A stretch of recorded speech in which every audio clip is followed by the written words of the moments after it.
تو اس نے قدرے بوکھلاہٹ امیز لہجے میں پوچھا، تھانے دار صاحب، اگر آپ کا حکم ہو تو کچھ کھانے وغیرہ کا بندوبست کروں؟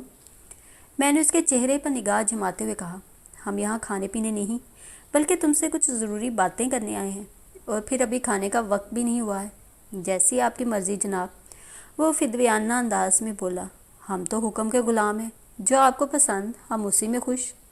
میں نے پوچھا، غلام قادر، مجھے پتہ چلا ہے کہ 8-10 روز قبل ایک جوڑا ریسٹ ہاؤس میں آ کر ٹھہرا تھا۔ اس کے چہرے پر ایک رنگ سا آ کر گزر گیا، لکنت امیز لہجے میں بولا، جی ہاں جی، وہ میاں بیوی تھے۔ وہ دونوں کس تاریخ کو یہاں پہنچے تھے؟ ایک لمحے کو سوچنے کے بعد اس نے جواب دیا، شاید 20 تاریخ کو وہ یہاں آئے تھے۔ تمہارا مطلب ہے 10 روز پہلے؟ میں نے پوچھا۔ آج 30 جولائی ہے، اس نے اس بات میں جواب دیا۔ میں نے سوال کیا، وہ کتنے دن تک اس ریسٹ ہاؤس میں ٹھہرے تھے؟ میں نے واضح طور پر محسوس کیا جواب دینے سے پہلے وہ کسی کشمکش کا شکار ہو گیا۔ پہلی ہی نظر میں وہ مجھے مشکوک دکھائی دیا تھا، لیکن میں نے سوچا تھا شاید یہ میری وردی کا اثر ہو۔ اکثر سیدھے سادے افراد پولیس کو اپنے روبرو دیکھ کر گھبراہٹ کا شکار ہو جاتے ہیں۔ میں نے ذرا سخت لہجے میں کہا، تم نے میرے سوال کا جواب نہیں دیا غلام قادر، کیا وہ دونوں افراد ابھی تک ریسٹ ہاؤس میں موجود ہیں؟ نہیں سرکار، وہ شکستہ لہجے میں گویا ہوا، وہ یہاں نہیں ہے۔ اس کا مطلب ہے جا چکے ہیں؟ میں نے اس کے چہرے پر نظر گاڑتے ہوئے کہا، جی ہاں جا چکے ہیں۔ وہ قدرے مضبوط لہجے میں بولا، وہ یہاں سے کب روانہ ہوئے تھے؟ 24 جولائی کو۔ اس کا جواب میرے لیے غیر متوقع تھا۔ میں نے ڈانٹ آمیز لہجے میں کہا، دیکھو غلام قادر، ابھی تو میں نرمی کے ساتھ پیش آ رہا ہوں، لیکن اگر تم نے عدم تعاون کا مظاہرہ کیا تو میں سخت ترین رویہ اپنانے سے بھی دریغ نہیں کروں گا۔ میری اس دھمکی کا خاطر خواہ اثر ہوا، وہ خوف زدہ نظر آنے لگا۔ میں نے کہا، اگر تم مجھے سب کچھ سچ سچ بتا دو گے تو میں وعدہ کرتا ہوں کہ تمہیں کچھ نہیں کہوں گا۔ کیا وہ دونوں واقعی 24 تاریخ کو یہاں سے گئے تھے؟ میں پورے وثوق سے نہیں کہہ سکتا جناب۔ کیا مطلب ہے تمہارا؟ جناب سچی بات تو یہ ہے کہ ان دونوں نے مجھے چکرا کے رکھ دیا ہے، غلام قادر نے بے چارگی سے کہا۔ میرا ذہن ابھی تک انہی میں الجھا ہوا ہے۔ پوری وضاحت سے بتاؤ، اس نے انکشاف انگیز لہجے میں بتایا۔ جناب میں نے خدا کو جان دینی ہے، اس لیے آپ سے بالکل جھوٹ نہیں بولوں گا۔ ایک لمحے کے توقف سے اس نے سلسلہ کلام جاری رکھتے ہوئے کہا، وہ دونوں 20 تاریخ کو ریسٹ ہاؤس پہنچے تھے۔ چاچا فیقہ ہی انہیں اپنے تانگے میں اسٹیشن سے لے کر یہاں آیا تھا۔ مرد جس کا نام جمیل فاروقی تھا، اس نے مجھے بتایا تھا کہ وہ 1 ہفتے تک ریسٹ ہاؤس میں قیام کریں گے۔ جمیل فاروقی کے مطابق اس کی نئی شادی ہوئی تھی اور وہ تفریح کی غرض سے یہاں آئے تھے۔ جمیل فاروقی کی بیوی کا نام بعد میں مجھے معلوم ہوا، نرگس اس کی قریبی رشتہ دار تھی۔ جمیل فاروقی نہروں کے محکمے میں کوئی افسر تھا۔ تھوڑی دیر کو رک کر اس نے اپنی سانس درست کی۔ میں خاموشی سے اس کی طرف دیکھتا رہا۔ وہ بات جاری رکھتے ہوئے بولا، جناب تھانے دار صاحب، 23 تاریخ تک تو سب کچھ ٹھیک ہی رہا تھا، لیکن اسی شام ایک غنڈہ صورت شخص ان میاں بیوی سے ملنے آ گیا۔ جمیل نے اس شخص کو لیاقو کہہ کر مخاطب کیا تھا اور اس کی آمد سے ہراساں نظر آ رہا تھا۔ جمیل نے مجھے بتایا کہ لیاقو نامی وہ شخص رات کو ریسٹ ہاؤس میں ہی رہے گا۔ میں نے واضح طور پر محسوس کیا کہ ان کے درمیان خاصا کھنچاؤ پایا جاتا تھا۔ جمیل کی بیوی نرگس تو لیاقو کے سامنے بھی نہیں آئی تھی۔ رات کے کھانے کے بعد نرگس تو بیڈ روم میں جا کر لیٹ گئی، جبکہ جمیل اور لیاقو باہر والے کمرے میں بیٹھے باتیں کرتے رہے۔ میرے دل میں لیاقو کے بارے میں ایک عجیب سا تجسس جاگ اٹھا تھا، اس لیے کھانے کے برتن اٹھانے کے بعد ایک جگہ چھپ کر ان کی باتیں سننے کی کوشش کرنے لگا۔ وہ دھیمی آواز میں کسی اختلافی موضوع پر گفتگو کر رہے تھے۔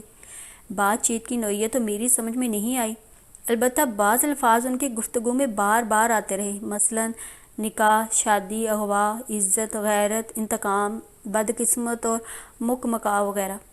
کچھ دیر بعد انہوں نے گفتگو سمیٹ دی اور جمیل فاروقی اٹھ کر اس کمرے کی جانب بڑھ گیا جہاں نرگس موجود تھی۔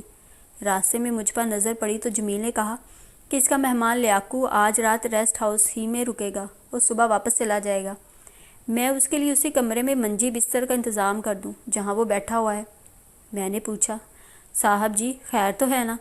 ہاں سب خیر ہے، جمیل نے بے پرواہی سے کہا، کوئی فکر کی بات نہیں ہے۔ صاحب جی ایک بات کہوں؟ میں نے اجازت طلب لہجے میں کہا۔ ہاں کہو۔ صاحب جی آپ کا مہمان مجھے ٹھیک بندہ نہیں لگتا۔ میں نے اپنے خدشات کا اظہار کرتے ہوئے کہا، کہیں کوئی گڑبڑ تو نہیں ہو جائے گی؟ اگر خطرے والی کوئی بات ہے تو مجھے بتائیں تاکہ میں کوئی بندوبست کروں۔ جمیل فاروقی نے اطمینان آمیز لہجے میں کہا، نہیں غلام قادر، ایسی پریشانی کی کوئی بات نہیں ہے۔ دراصل لیاقت عرف لیاقو سے میرا لین دین کے معاملے میں خاصا پرانا جھگڑا چلا آ رہا ہے۔ وہ اسی سلسلے میں یہاں آیا ہے۔ وہ صبح واپس چلا جائے گا۔ تم اپنے ذہن سے تمام اندیشے نکال دو اور جا کر اپنے کمرے میں آرام کرو۔ میں بھی اب سونے جا رہا ہوں۔ ایک لمحے کے توقف سے اس نے اضافہ کیا، اور ہاں، سونے سے پہلے لیاقو کے لیے بستر وغیرہ ضرور بچھا دینا۔ میں نے جمیل فاروقی کی ہدایت کے مطابق اس کے مہمان لیاقو کے لیے بستر کا انتظام کیا، اس کے سرہانے پانی کا جگ رکھا اور جا کر اپنے کمرے میں لیٹ گیا۔ جلدی ہی میری آنکھ لگ گئی۔ صبح میں سو کر اٹھا تو ریسٹ ہاؤس میں میرے سوا اور کوئی بھی نہیں تھا۔ میں نے ایک ایک کمرے میں جھانک کر دیکھ لیا، وہ تینوں غائب تھے۔ یہاں پہنچ کر غلام قادر خاموش ہو گیا۔ غائب تھے؟ کیا مطلب؟ میں نے جلدی سے پوچھا۔ غلام قادر نے بتایا، لیاقو کے بارے میں تو رات کو ہی جمیل صاحب نے بتا دیا تھا کہ وہ صبح واپس چلا جائے گا، لیکن جمیل فاروقی اور نرگس وغیرہ کو موجود نہ پا کر میں پریشان ہو گیا۔ ان کا سامان بیڈ روم میں موجود تھا، لیکن وہ خود کہیں دکھائی نہیں دے رہے تھے۔ میں نے ان کے سامان کو کمرے میں ہی بند کر دیا اور انہیں تلاش کرنے ریسٹ ہاؤس سے باہر نکل گیا۔ میں کافی دیر تک انہیں آس پاس کے علاقے میں ڈھونڈتا رہا، پھر ناکام ہو کر واپس لوٹ آیا۔ مجھے حیرت اس بات پر تھی کہ وہ بغیر بتائے کہاں چلے گئے تھے اور اپنا سامان بھی ریسٹ ہاؤس میں ہی چھوڑ گئے تھے۔ بار بار میرے ذہن میں لیاقو کا خیال آتا رہا۔ وہ شکل و صورت اور چال ڈال سے کوئی بدماش ہی نظر آتا تھا۔ میں جمیل فاروقی اور اس کی بیوی نرگس کے بارے میں پریشان ہوتا رہا اور ان کی واپسی کا انتظار کرتا رہا، لیکن 10 دن گزر جانے کے بعد بھی ان کی صورت نظر نہیں آئی۔ ان کا سامان ابھی تک کمرے میں بند پڑا ہے۔ غلام قادر کے طویل بیان میں بہت سی باتیں غور طلب تھیں۔ اگر اس نے کسی دروغ گوئی سے کام نہیں لیا تھا تو جمیل فاروقی اور نرگس کی گمشدگی میں لیاقو کا ہاتھ ہو سکتا تھا۔ نامعلوم پردیسی مقتول کا نام اب مجھے معلوم ہو چکا تھا۔ میں نے غلام قادر سے حاصل ہونے والی معلومات پر غور کیا تو بہت سی باتیں مجھے ہضم نہیں ہوئیں۔ مثلاً پوسٹ مارٹم کی رپورٹ کے مطابق مقتول جمیل فاروقی کی موت 23 جولائی کی رات 10 اور 11 بجے کے درمیان واقع ہوئی تھی، جبکہ اس کی لاش 25 جولائی کو دریافت ہوئی تھی۔ غلام قادر کے بیان کے مطابق 23 جولائی کی رات وہ سب ٹھیک ٹھیک سوئے تھے، اور 24 جولائی کی صبح جب غلام قادر سو کر اٹھا تو وہ تینوں غائب تھے۔ میں نے ان معاملات کو ذہن میں رکھتے ہوئے غلام قادر سے پوچھا، غلام قادر، اچھی طرح سوچ کر بتاؤ، لیاقت عرف لیاقو نامی وہ گنڈا صورت شخص کس تاریخ کو ریسٹ ہاؤس پہنچا تھا؟ وہ پر یقین لہجے میں بولا، مجھے اچھی طرح یاد ہے جناب، وہ 23 جولائی کی شام کو یہاں پہنچا تھا۔ میں نے پوچھا، اور اگلی صبح یعنی 24 جولائی کو تینوں تمہیں بغیر بتائے غائب ہو گئے تھے؟ جی ہاں، ایسا ہی ہوا تھا۔ میں نے مقتول جمیل فاروقی کی موت کے وقت کو ذہن میں رکھتے ہوئے سوال کیا، رات کے کھانے کے بعد تم نے چھپ کر جمیل اور لیاقو کی باتیں سنی تھیں؟ کیا ان میں ہاتھا پائی وغیرہ بھی ہوئی تھی؟ نہیں جناب، میں نے ایسی کوئی بات محسوس نہیں کی تھی۔ محسوس نہیں کی تھی؟ کیا مطلب؟ اس نے جواب دیا، میں جس جگہ چھپ کر ان کے گفتگو سن رہا تھا وہاں سے وہ مجھے نظر نہیں آ رہے تھے۔ میں نے ان کی باتوں سے اندازہ لگایا تھا کہ کسی نجی موضوع پر ان کے مابین تلخ کلامی ہوئی تھی۔ ہاتھا پائی وغیرہ اگر ہوئی ہوتی تو مجھے ضرور محسوس ہو جاتا۔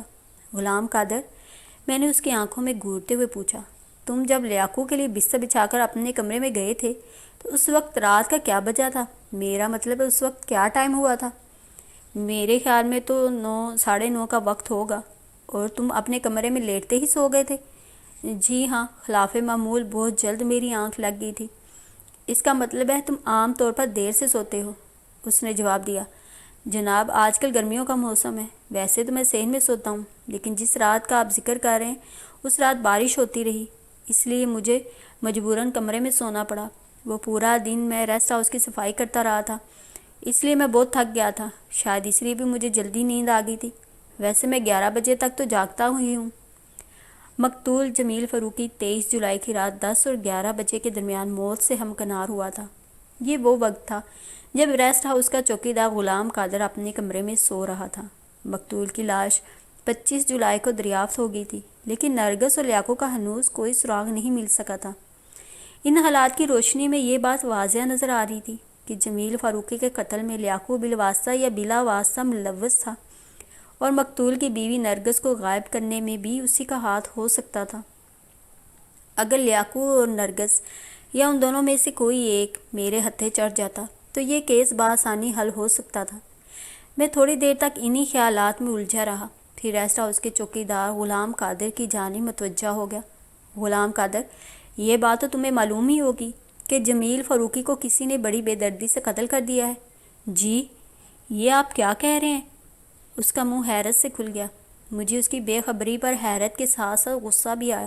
میں نے ذرا سخت لہجے میں کہا، تم اس بارے میں کچھ نہیں جانتے؟ نہیں جی، وہ ونک بنا مجھے دیکھ رہا تھا۔ میں نے کہا، غلام قادر، جمیل فاروقی کی کٹی پھٹی لاش ہمیں 25 جولائی کو جنگل سے ملی ہے۔ یہ خبر پورے قصبے میں پھیلی ہوئی ہے اور تمہیں کچھ پتہ ہی نہیں؟ میں واقعی اس بارے میں کچھ نہیں جانتا جناب، وہ سادہ سے لہجے میں بولا۔ پھر کچھ دیر سوچتے ہوئے پوچھنے لگا، آپ کو جمیل فاروقی کی لاش کب ملی ہے؟ 25 جولائی کی صبح۔ اوہ، اس نے اطمینان بخش سانس خارج کی۔ جناب، اس تاریخ کو تو میں اپنے گاؤں چلا گیا تھا۔ میں نے سخت لہجے میں پوچھا، تم وہاں کیا کرنے گئے تھے؟ جناب، میری ماں کافی عرصے سے بیمار ہے، اس نے مسکین سی صورت بنا کر کہا۔ میں نے پہلے تو یہی سوچا تھا کہ جمیل فاروقی اور نرگس کے جانے کے بعد اپنے گاؤں جاؤں گا، لیکن جب وہ اچانک غائب ہو گئے اور ایک روز کے انتظار کے بعد بھی واپس نہ آئے تو میں اپنے گاؤں روانہ ہو گیا تھا۔ تم نے یہ نہیں سوچا کہ اگر وہ تمہاری غیر موجودگی میں واپس آ گئے تو انہیں کتنی پریشانی ہوگی؟ سوچا تھا جناب، وہ بے چارگی سے بولا، لیکن بیمار ماں کا خیال بار بار آتا تھا، اس لیے مجبور ہو کر میں نے ریسٹ ہاؤس کو بند کیا اور ماں کو دیکھنے گاؤں چلا گیا۔ تم واپس کب آئے؟ میں نے پوچھا۔